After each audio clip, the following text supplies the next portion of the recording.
So I thought about doing I don't know what to call it, like a master class or something, a really long video teaching you how to write your own program. And I realized that this would probably be, a 2 or 3 hour long video, which means no one's going to watch it. So what I'm going to do instead is I'm going to give you some guidelines and to help you.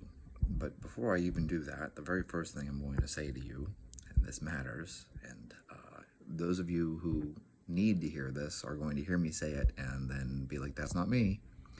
And the rest of you are going to go, yeah, I know that asshole. So some of you are out there looking for the perfect program. Oh, what's the best program for you to follow? And you're looking at all these different programs and you're like, which one should I do? And you don't even eat enough. You eat like a child. You're not even eating enough calories for a child. And so for those of you who I'm, obviously not talking to, because you're sitting here already telling yourself, that's definitely not me, you don't eat enough. So it doesn't matter what program you follow. I don't care if you did the best program in the whole world. You still won't make any progress because you don't eat enough.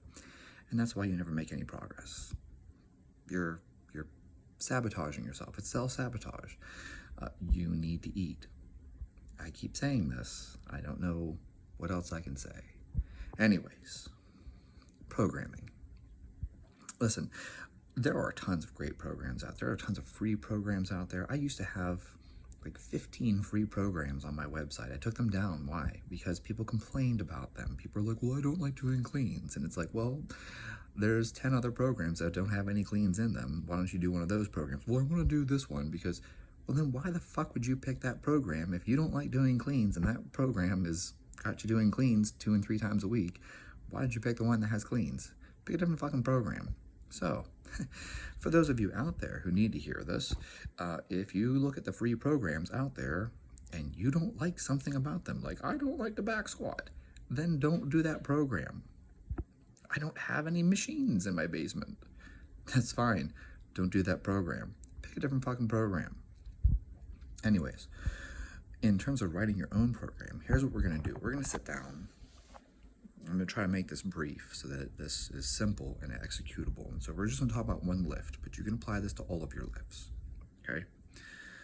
The very first thing you're going to do, and I don't care if you have a 1 rep max or not, because you can just calculate it, right? So you know what your 5 rep max is? Well, then you just take one of those calculators and then project your 1 rep max. What we're going to do is we're going to start off with our very first week. In the first week of this program, you're just going to take, say, 50% of your 1 rep max, okay? And you're going to do 4 or 5 sets. There are no hard rules in this. And each of those sets, you're going to do somewhere between 8 and 12 reps. For a lot of you, that'll end up being 5 sets of 10 at 50%. Now, you're sitting there telling yourself, well, this is too low. This isn't much of anything. And that's right. That's why this is the first week of your program.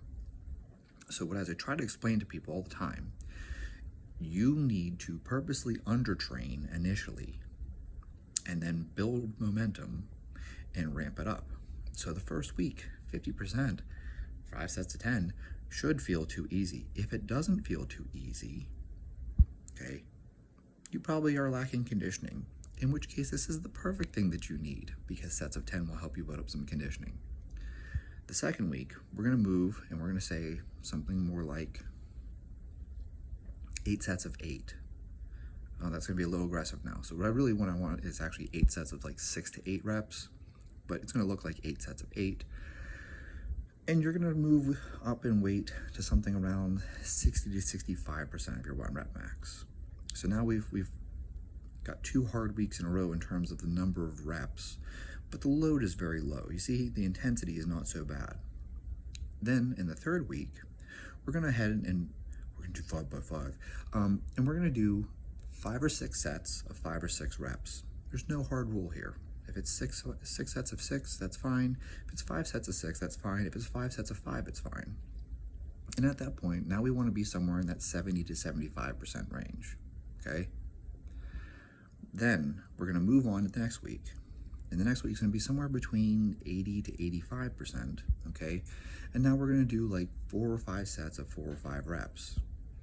You see, I keep giving you ranges because you don't have to do 5 by 5. You can just do like whatever you feel like that day. You feel kind of shitty, like maybe you just do 4 sets and call it a day. You feel good, do 5 sets. It's not like it's an extreme difference. I'm not telling you the difference of like do 4 sets or do 50 sets. It's like 5 sets if you feel good. So now we've got that weekend where you did the 80 to 85%. The following week, we're going to go ahead and move up. But now we're going to be like 85 to 90%. Okay? And in that week, we're going to do 3 or 4 sets of 3 or 4 reps. You see how each week the volume's coming down, but we're ramping up. Okay? And now, after that week, we're going to take that same lift that you just did, 85 to 90%. That following week, we're going to say somewhere around 90 to 95%. And we're going to do 2 to 3 sets of 2 to 3 reps. So this might just look like 2 by 2 for you. Maybe it's 2 sets of 2 at 90%. Maybe it's 3 sets of 3 at 85%. Something that feels hard, okay? And then after that, we're going to move forward, and we really are going to do 1 or 2 sets of 1 or 2 reps at 90 to 95%, okay? Yeah. And then the following week, you're going to go ahead and you're going to work your way up and you're going to test your 1 rep max. Revolutionary. The point to this is not that this is necessarily the perfect program, okay? I don't pretend that this is the perfect program. What I am trying to explain to you, though, is the logic behind these things, and I hope that by doing this, you'll feel it and you'll understand what I'm trying to illustrate. What you're doing here, essentially, is that you are trying to balance the volume, right, the total number of reps that you're completing, with the intensity.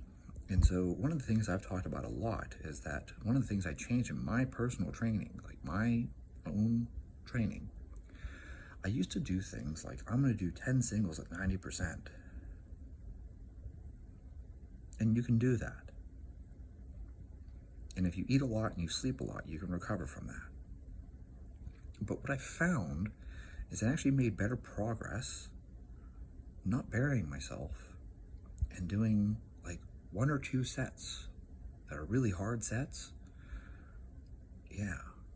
And then moving on with the rest of the workout and doing something else.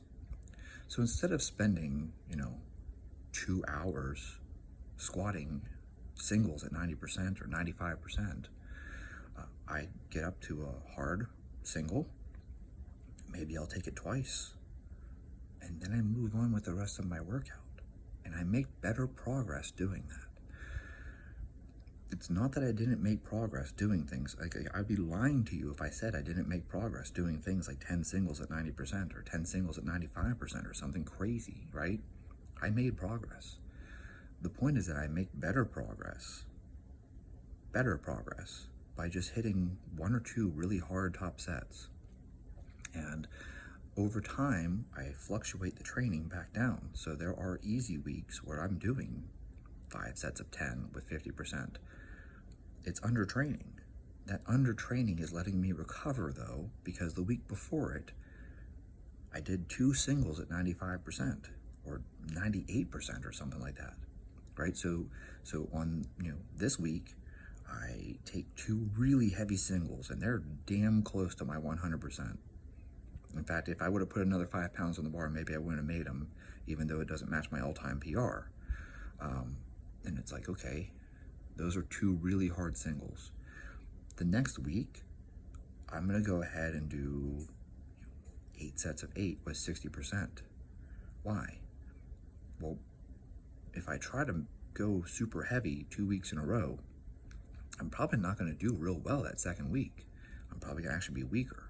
And so fluctuating my training back down and then building back up again, it's like you need to undertrain just a little bit, right? We're going to undertrain a little bit for a week or 2, but you're still training, so you're still getting a stimulus. And you're letting your nervous system, your joints, your bones, your discs, your spine, you're letting them recover.